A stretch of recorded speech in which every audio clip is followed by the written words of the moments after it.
it's been, I don't know, close to, well, over a year now since we engaged you, Beth Ridley, on Has helping us it been navigate our that journey. long? It was January of last year where Oh we my met in God. Wisconsin and had lunch together and I had all cards on the table. Please be patient and gracious with me as I begin my But, DE&I journey. So one of the things which you have massively helped us out with is part of our journey. We created a diversity, equity, and inclusion group. yeah. Which at Titus. And so internally, we have a group that meets every other week, purely for. It's almost like the lens. It's like everyone puts on. You know, when you go to a movie and you put 3D glasses on, like get ready. This is going to be. If you don't put these glasses on, nothing's going to make sense, and it's going to look really weird. And it's suddenly we enter these conversations, and if you haven't got your diversity, equity, inclusion glasses on, you're like, what are we talking about? Why are we talking about this? So literally this past week, I brought up a question to the group. So we're on our video call with 15 or 20 people, and somebody arrived late, and I could see their face like, "What on earth are we talking about here?" And the conversation and context was, we last year we created some policies around maternity and paternity leave, and it was done in a vacuum.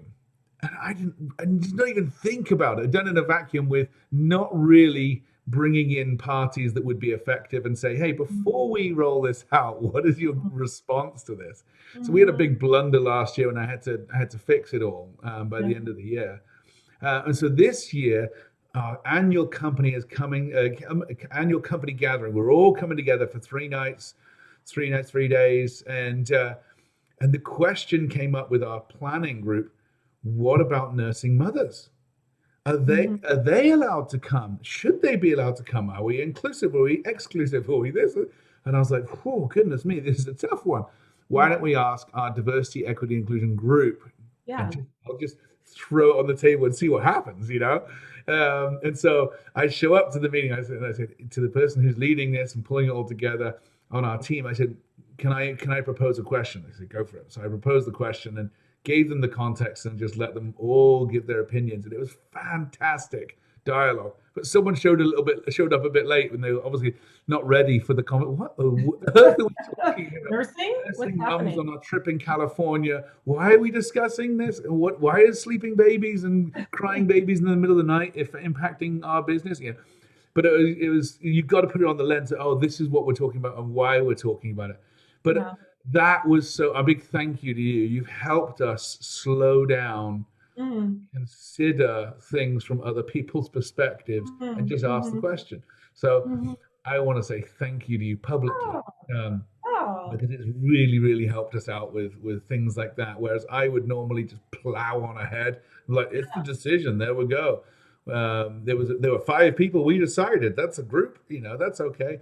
Yeah, yeah. five men Got deciding your that. American accent just there? 5 people in a group. Were you I doing know. an American accent?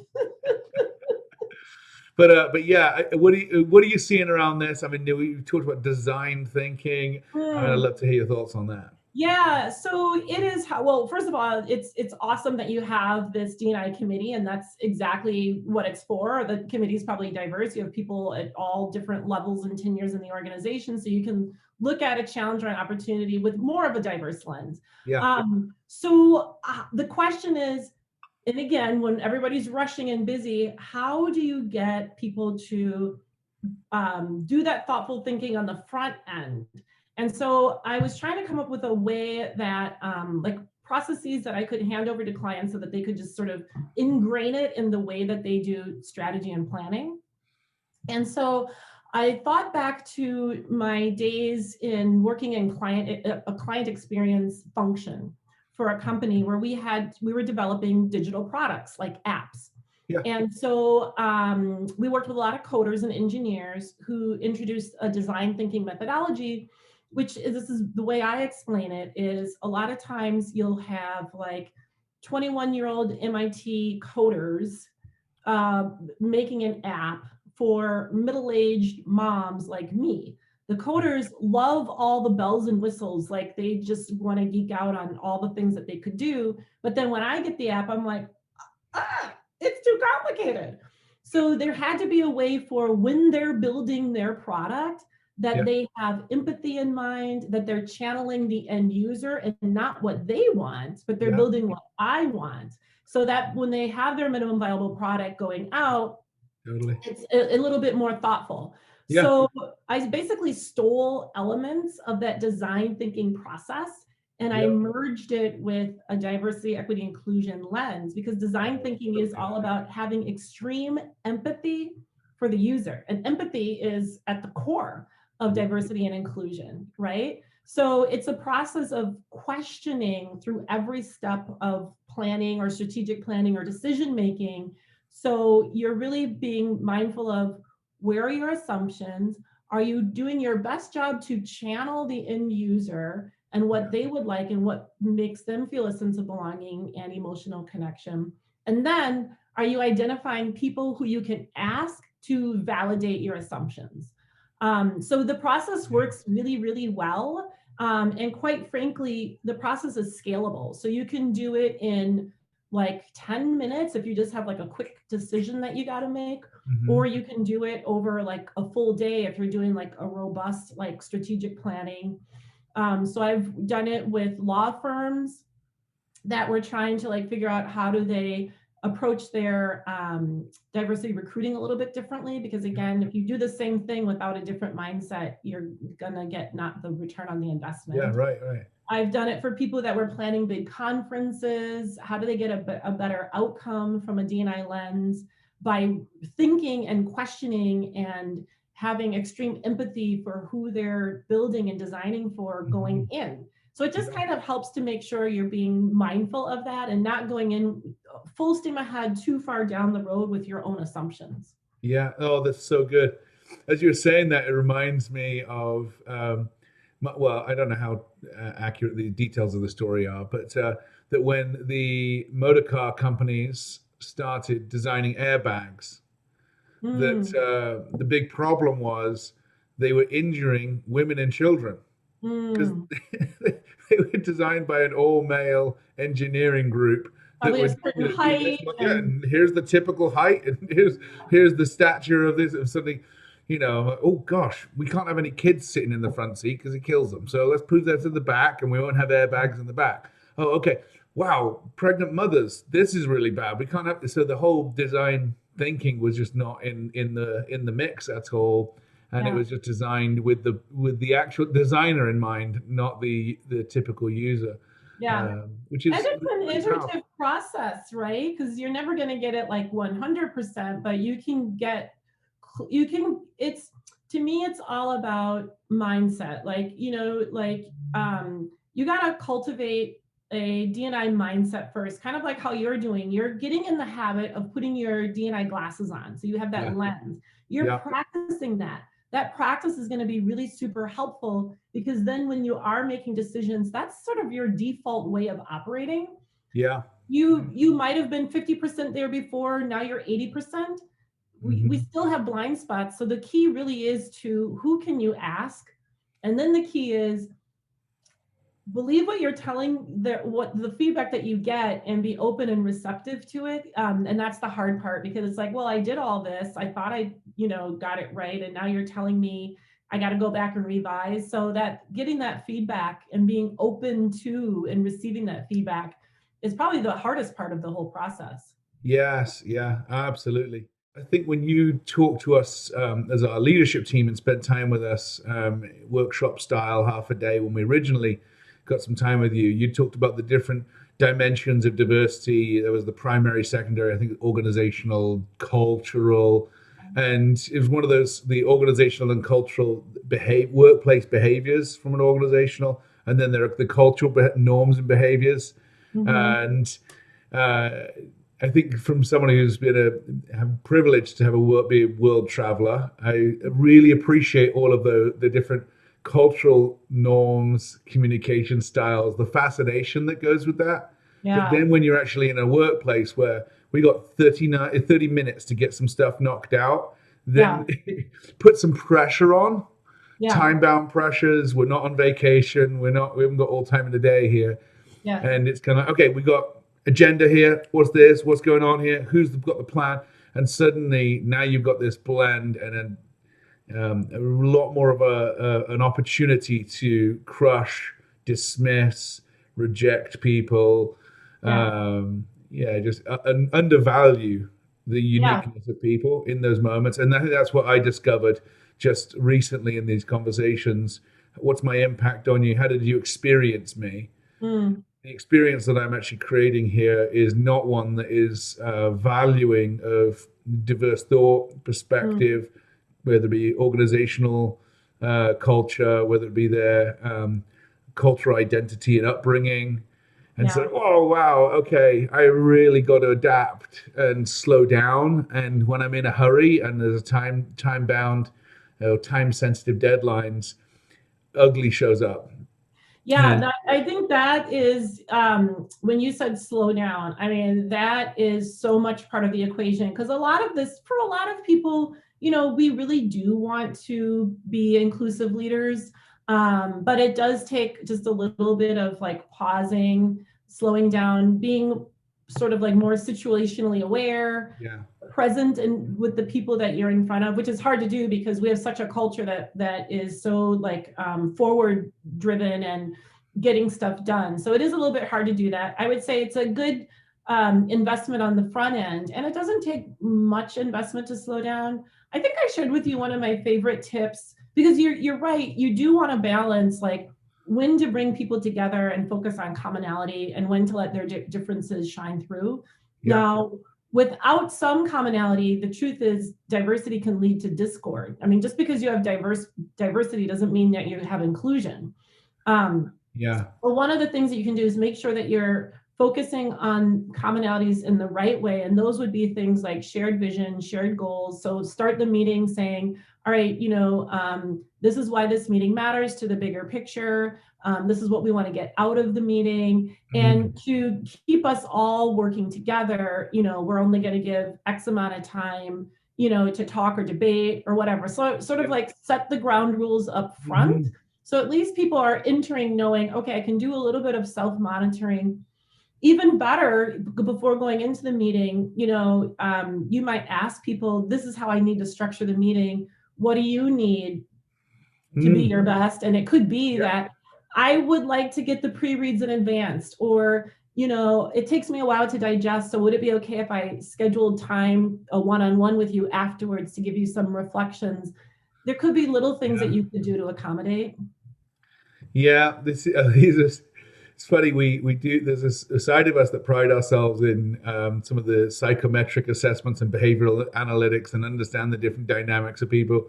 But it's when the time pressure is on Yeah. that we suddenly kind of, well, we haven't got time to slow down. We're in a crisis, or Yeah. there's drama going on, or we're under pressure. And it's almost the under pressure, the crisis is this. I have a free pass, get out of jail to be rude, to Mm-hmm. dishonor you, to not actually give you space and room, Mm-hmm. to not appreciate and value you as an individual. Yeah. And I'm just, if I elbow you in the hustle and bustle through the doorway, I'm not going to apologize because we all understand that we're busy, Yes. and it's not okay. And Well, I am the biggest so culprit of this. so Jonathan, two things. So that's why it's important to practice these skills when you're not busy, right? So Yeah. it's kind of like the more you can practice, the more it becomes ingrained. So even when you are busy, your default is a little bit better. And Yeah. then the other thing is, you know what? We're human. We're not going to get this right. To me, it's like choosing to live a healthy eating lifestyle. I'm gonna binge on the donuts every once in a while, but that doesn't mean I throw everything out and say it's useless. You just pick up and you can do better Yeah. tomorrow. So, Yeah. we can't beat ourselves up. We're human.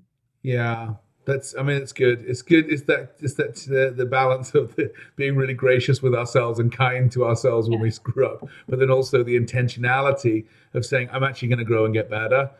And I And think that's probably where I'm navigating personally. but I also think the opportunity afterwards too, right? So there is something to be said of after reflection, I know this is how I came off. And I mean, so that goes a long way as well, as opposed to not saying anything, Yeah, if you are aware. So yeah, that's a big deal. I think we can live in such a way in the hustle and bustle and the busyness.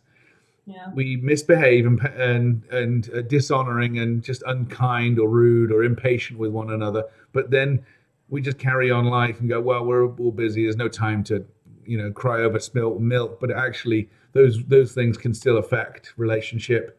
They can bring wounds if we don't actually spend time to actually go back and say, that didn't sit right with me. That yeah. conversation didn't go well, and I know there was something wrong with me. So how did I come across to you? Oh, and it's all about the goodwill that you can accumulate, because sometimes you got to cash that in. Mm, I mean, I think about like my relationship with my kids. We're not always aligned or on the same page. They drive me absolutely crazy. I know I drive them crazy, but in totality, you know, we love each other, yes. and we're also forgiving. I think some of this work also is being understanding and forgiving, because we Yeah. all have our moments. Yeah. Totally. Totally.